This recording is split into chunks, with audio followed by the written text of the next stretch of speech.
Francesca and this is Law of Attraction Changed My Life. This is my friend Polly. She used to be my client. Well, actually, she's still my client. Look at her lashes.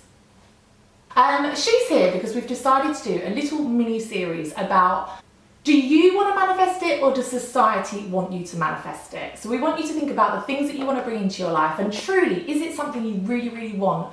Or is it because we've been brought up in this world where we're taught to believe that we need material things, that we need a big house, that we need a husband, that we need children, that we need all the things? Do we actually fucking want it or not? No, not always. I feel quite strongly about this. I feel like we're in the jungle.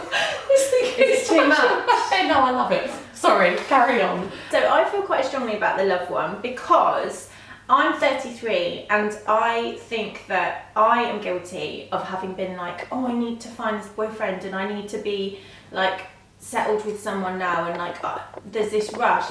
And I guess only over like the last, well, we've been speaking about this for a little while now, but say the last 6 months I've really been like thinking about that and like, actually, I don't know if I do want that partner. It won't complete you. No. I fucking hate it when people say, this is my other half. Because my other half implies that you are not a whole person. You're not whole. Exactly. You are whole. You don't need Also, some dickhead to be fucking whole. The other thing what annoys me is when people go, you will find them. It will happen. What? It might not, and that's okay.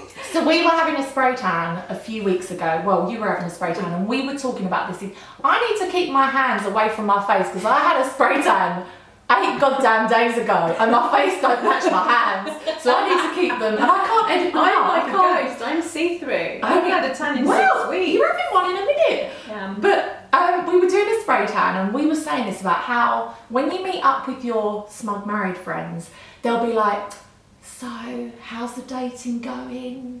Oh, you will find him. And it's like, I'm sorry, why don't you ask me about my fucking travels I've been on? Why don't you ask me how my business is going? Why don't you ask me how my friendships, like how that's been going? I'm in a relationship with Polly. That's quite new. It's glorious. Does anyone ask me about it? No, because we don't touch each other's vaginas. And I'm happy with that. So am I. I want it to stay that way. I don't want to touch it.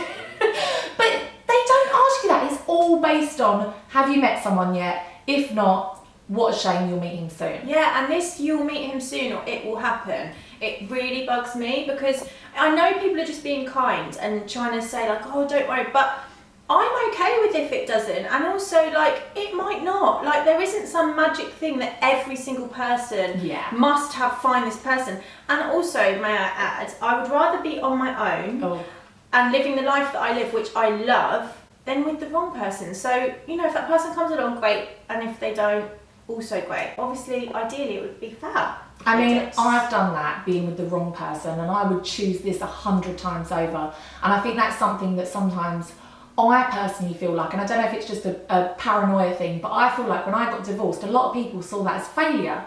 I don't. I see it as a massive, massive achievement, because do you know how many people are in unhappy relationships and unhappy marriages, and they stay with less than they deserve because they've trust me, I was fucking scared. It took me years to get the balls to do it because there were so many implications when you decide to do that with some, like to tear your life apart. It's difficult, but I think to do that, I see that as a massive failure. And some strength. Strength, but I don't think a lot of people do. I see when we're saying like, do people go up to you and say, oh, have you found anyone yet? I see that as a sign of their spiritual stuntedness, not as a sign of my failure. Yeah, agree. And also, you know, a lot of the time that since more recently been thinking about, I don't need that person. You can afford to live on your own. You already live in a great place. I have a great life. I have the most amazing friendships, and I have time for all of them. But also this feeling of like needing to meet someone. A lot of the time I see elements of people's relationships, and this isn't bad minding people in relationships because I am like we love love. But a lot of the time I see people that don't seem that happy, or you know, like say, oh, don't I have to invite her about their girlfriend, or like, and I'm like, that's not how it's meant to be. No. Like there needs to be like, you know, be happy on your own, or you know, if you meet someone, it shouldn't be this kind of like task. I met a woman in a swimming pool yesterday, and you're marrying her. And now I'm a lesbian. But she touching each other's vaginas. There was definitely none of that. But she was like an older mum, and she had this 12-year-old boy, and she was like, yeah, me and his dad are together, but we don't live together. I love that. And I was like, what the fuck? But what you're like, what the fuck? Because we're programmed. Because we're programmed, we've been brainwashed.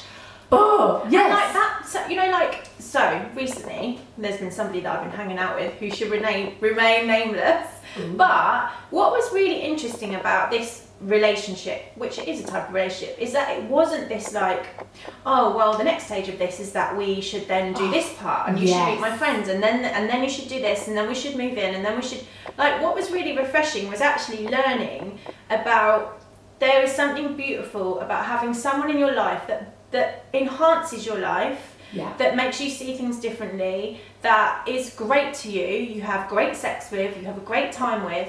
But I don't, like, now I'm definitely moving away from this thing of, oh, well then he must have to, like, move in at some point, and then this and it. Like, there's something, like, to be said for new types of relationships where you don't need to do those things. And I think that we are in danger of manifesting just the kind of, like, paint by numbers life. Yes. I was guilty. I have to hold my hands up and admit, I was guilty of that, because I'm from Essex, where everybody there, I feel like all my friends were like, okay, between this year and this year, everyone got fucking engaged, then everyone got married, then everyone had their first baby. And I admit, I was sucked into that, because you're never the same person. Like, I've grown from when I was then, but I admit, I sucked somebody who did not want that life into that life that wanted it. And to be honest, I don't think I wanted it.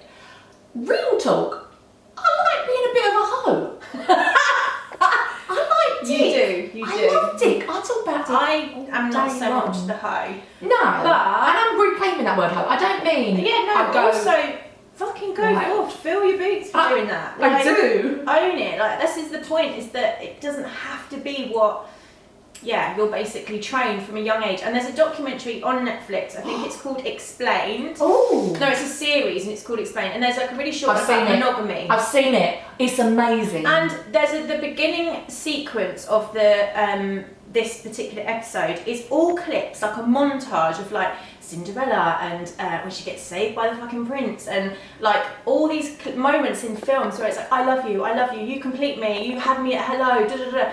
And like from day dot, we are literally, it's shoved in our faces. You need to be in love. You need to have a boyfriend. You need to have the magic ending. Like, you don't. You don't. And if you do, amazing. And I'm not saying as well that if I met someone that was amazing and he was like, do you want to marry me? And I was like, I fucking love you. I want to spend the rest of my life with you. Yes. Yeah. But it's just not the, you know, be all and end all. But do you remember in that documentary, do watch it, it's incredible, because it was saying how we are designed to be with someone for about 7 years. That's what the 7 year itch is. So throughout life, you meet someone, you have maybe a baby or two, because there's no contraception, and you would be with them for 7 years, you'd live your best fucking life, you'd have a great time, you'd go to Nando's, and then they're gone. And then you move on to someone new, because no one likes that same old dick day in, day out. Can I just add that I haven't been to Nando's in 10 years? Oh, you should. The one on Holloway Road's amazing. Well, I like Nando's. If you're watching. Yeah, can we have some free chicken? I'll take it to Nando's. And then it was only when the Victorian era, or maybe I'm being a Philistine, it may have been a little bit earlier, when land ownership came to, definitely before the Victorian era, land ownership came in, and people weren't willing to build something with a partner and then be like, 7 years is up, my vagina is dry, see you later, bitch. So then they brought in marriage, and it's like, now we're tied together. And then that's when the unhappiness started. The Great Depression of marriage. The Great Depression sets in. Yeah. No, but it's true, and also we weren't designed to be monogamous. Like, no. That wasn't. Did you see the bit about when it's a bit graphic? But did you see how we're the same as monkeys, and you know whether an animal is monogamous or not, because it's if you're designed to have various sperm on the same time, it like pulls out. Don't worry, just watch it. Don't worry. But yeah, we're not designed, are we? No, and the thing is, like, what is also what's the word? I was going to say misconception, but that's not it, is it? Misconception. Maybe. Anyway. Common misconception is that, like, this is just how it is, it's always been that way. That's not true. Monogamy has only really been around, like, something like 100 years or something has it been the way that it is. So, like, I think there's something to be said to looking at non-traditional relationships. Yes. Maybe that suits you. Maybe you want to have Dick Tuesday every week with whoever else you want to. But like, You will. the point is... After 5 years of marriage, you will. You'll find someone free on a Tuesday. Anyone free Tuesday? What's the day? I've got a waiting list actually. Anyway, so yeah, the point is like, it's not, we're just programmed to think it. And I think that when you are manifesting, you do need to think about like what your actual needs and wants are. And maybe they are that. Maybe they are that you want to like find a man to get married that lives in zone 1, that has this job, Nothing wrong with that. Fucking go and manifest it. Whoa, sorry. I swear on this all the time. Manifest that shit. But if you don't, or like have a think about like, what do I want? What makes me happy? Because for me, what makes me genuinely happy is my friendships, my work, clothes, shoes, eating out with friends. Were like, you going to say dick? I was never going to say dick. Absolutely not. We'll rewind. I'm sure there was. This plot's tracking. Have a think about your lifestyle. And it might be that you and your child live in a great home that you love. And one thing about living on my own again is like, my mess is my mess. I don't have to clear up after anyone else. I'm only responsible. And that sounds like a really stuck in your ways type thing, but I really enjoy living alone or with Bo. I really enjoy it. And it's like, do I actually want someone to live with me? I think that's very common in Jamaican culture, is that Jamaican men will have children with about 5 different women, and he'll go and see one for 2 days a week, one for... I need a Jamaican man. That's what I need. I would enjoy that. So this woman in the swimming pool was like, we go on holiday together, we do parenting things together, we spend weekends together, we just don't live together. And do they see other people? Or is it, so it's exclusive, they just don't live They together? just have their own time. And I was like... Because Tim You've Burton changed my life. and Helena Bonham Carter do that. They live Look at next them like door. that. I think they're divorced now, but anyway. Oh. I think, but I'm not sure. But for years and years and years, they had a great relationship, as far as I'm aware, and they lived next door to each other, but not in the same house. Love that. Okay. So basically, there's also something about, I listened to a podcast recently which is called Curious, and it's the guy from Queer Eye. I think it's Queer Eye, I can't remember. Anyway. It's all about when you meet someone, you basically get high. So you have like dopamine hits, and when you're with them, so you're on a date, you get this like major serotonin increase. So it's like through the roof, and you're like, oh, I need to marry this man. Like, he's amazing. I want to have babies with him, whatever. Question, what would that be likened to drug-wise? Serotonin. Yeah. So that's like a high. So like ecstasy or like. But you do feel that, don't you? Yeah. It is You literally feel like high. the same as... Yeah. Okay. Yeah, so you're like Interesting. high on, that's what people say, high on love and whatever. Anyway, so you're having this like mental like whoosh of serotonin release, and then what happens, your body makes it drop when they leave, so you're like, oh my god, like I need to be around them again, and like that isn't necessarily true. Yeah. So there's also about like recognizing, like again, just be aware of like, that's all like chemicals going on. Like, Yeah. do you really want this guy who's really fit but also like, I don't know, whatever. Could be a drug dealer. Could be a drug dealer.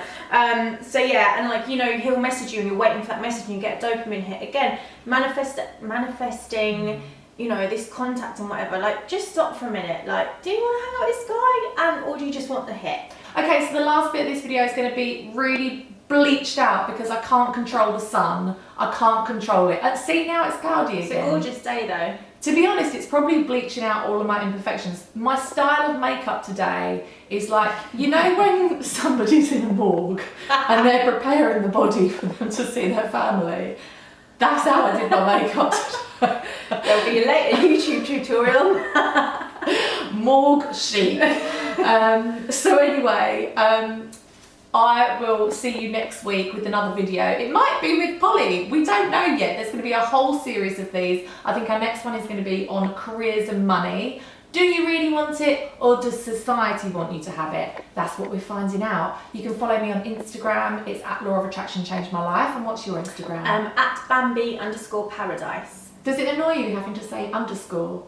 Not really, no, but I mean, now that we've spoken about it a little bit, but that's what it is. I also have a blog on there that you can follow, which is all about sobriety, which is called Everyone is Anonymous. Everybody here is anonymous. So have a little read. Have a read of it. Come back next week. Subscribe if you haven't already. and that's all you got to do. All right, bye. From the jungle. Peace out.